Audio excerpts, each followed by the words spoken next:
Sesame Street, an American educational television show aimed at preschoolers, debuted on November 10, 1969 and quickly became the most popular children's show on television. The idea for the show started with a conversation between Lloyd Morissette and Joan Gans Cooney at a dinner party in 1966.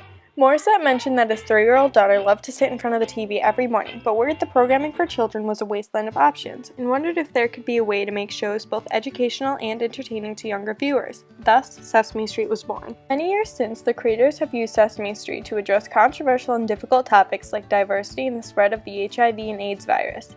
Despite some backlash over the years, the show's creators have continued to help young children process challenging topics, changing children's television forever. According to Joan Cooney, creator of Sesame Street, children's programming prior to her show consisted of slapstick, cheap cartoons, a lot of kind of pie-in-your-face violence, and it was terrible. It was a disgrace. It was like Captain Kangaroo, though age-appropriate, had not become must-see TV. Bozo and Romper Room presented dumbed-down fun. Lloyd Morissette's story sparked something in Joan Cooney, and she began to investigate how education could be packaged into entertaining children's shows. Cooney's opinion was that TV shows targeted towards children should prepare them not only for school but the real world as they grow up. Cooney, using her bachelor's degree in education and her study television and preschool education, started the Children's Television Workshop 2 years later in 1968 with an $8 million grant. Using $4 million, the first show funded was Sesame Street, which paired Cooney's ideas with Jim Henson's Muppets. Quickly, Sesame Street became a must-see children's show with over 74 million Americans watching.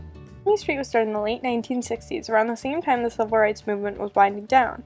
In the 1960s, things were beginning to seriously change for African Americans in the United States. They were beginning to sustain equal rights due to the influence of Martin Luther King Jr. and his I Have a Dream speech. This led to the Civil Rights Act of 1964. The conflict that existed within the civil rights movement is that there were many people in America who did not believe that everyone was equal.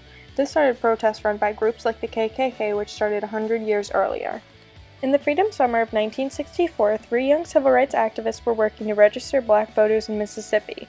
On their way back, they were pulled over by the sheriff, who was a member of the local Klan.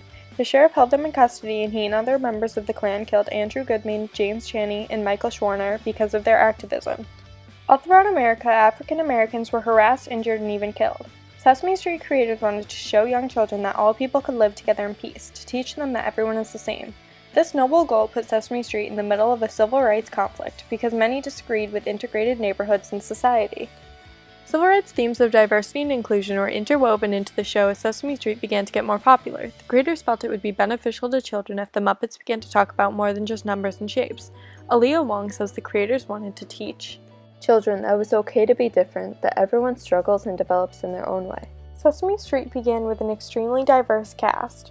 It's intentional from the beginning to show different races living together, says David Kleeman, Executive Director of the American Center for Children in Media.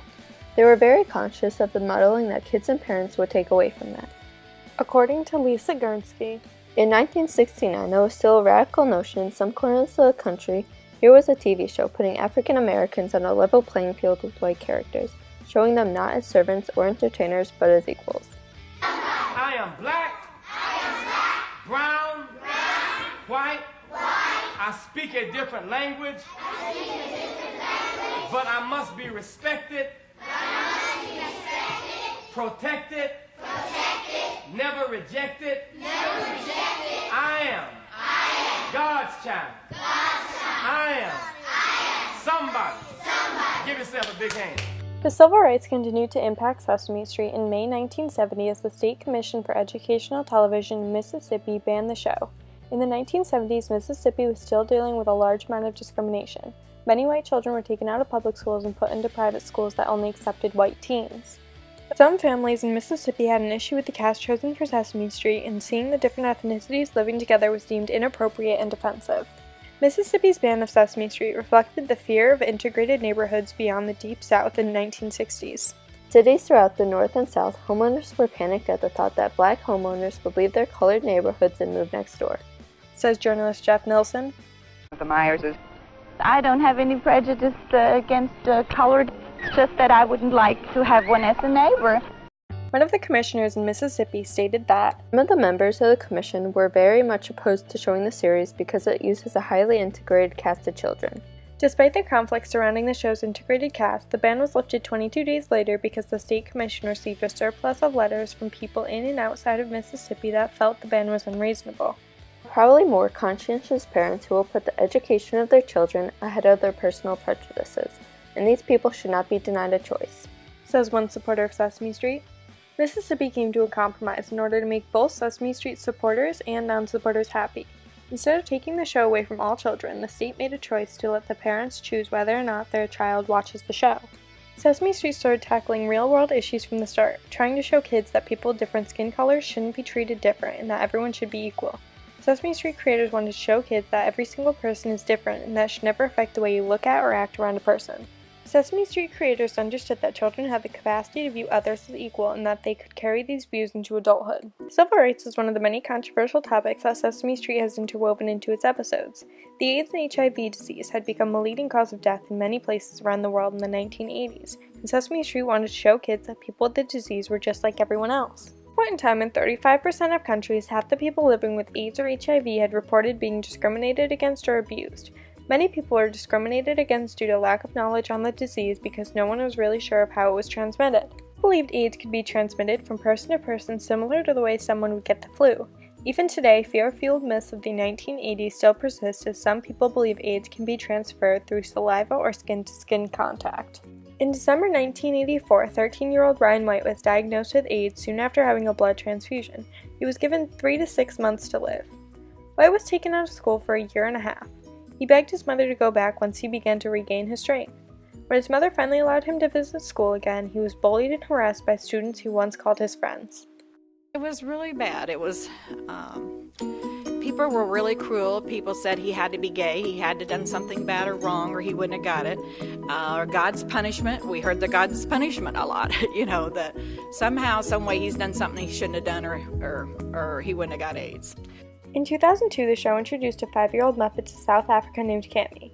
Cammy was HIV positive due to mother-child transmission, and she talks about her mother dying of AIDS, along with teaching children that people with AIDS and HIV are no different than anyone else. I don't want to play. Yini ungafuna ukudlala nathi namhlanje Kemi?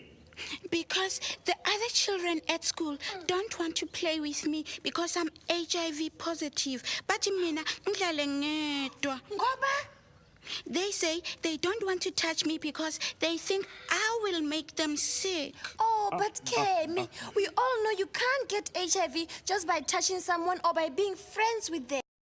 After airing this episode, the producers received a large amount of angry letters from critics in South Africa saying that the show was promoting homosexuality and prematurely educating children on the disease, says journalist Megan Collages. This backlash caused such a conflict due to discrimination towards homosexuals and the belief that many Americans held that the disease was only transmitted through homosexual acts. Sesame Street was unafraid of these criticisms as Cammy was created to show people that just because someone has AIDS or HIV doesn't mean they can't live a normal life, and they should be treated just the same as everyone else. It was important to break the stigma and misinformation surrounding AIDS to children who will grow up in the days AIDS fear was monitoring.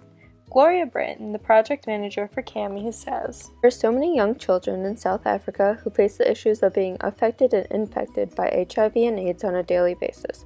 We've got to help children to understand the real world that they live in." Cammy was supposed to make her first appearance in the United States, but 5 representatives of the House of Commerce Committee insisted Cammy's story was not age-appropriate and should not be on PBS due to how mature the topic was. The creators felt it was so important to share Cammy with the world that they made a compromise just to air Cammy's episode in South Africa where people were most affected. Since the start of Sesame Street, more children's TV shows have not only been made to educate younger viewers, but have started to bring in controversial topics to the plot in order to appeal to all types of children and families. Many TV shows have developed since Sesame Street. Dora the Explorer and Go Diego Go have brought diversity into children's television by starring Hispanic characters, along with shows like Nickelodeon's The Loud House, featuring the first gay couple to appear on the network in the episode Overnight Success on June 6, 2016. Along with the episode named Ellis for Love, where the 15-year-old character Luna confesses a crush she has on a female character named Sam. Without Sesame Street's decision to incorporate difficult topics into their show, TV for kids may not be the way it is today. In the 49 years Sesame Street has been on television, it has educated children all over the world and prepared them for the academic and real-world challenges they will face in the future. Sesame Workshop has successfully produced not only the first educational children's TV show that talks about controversial topics, but a show that has been the most popular and loved children's television show accessible to all children.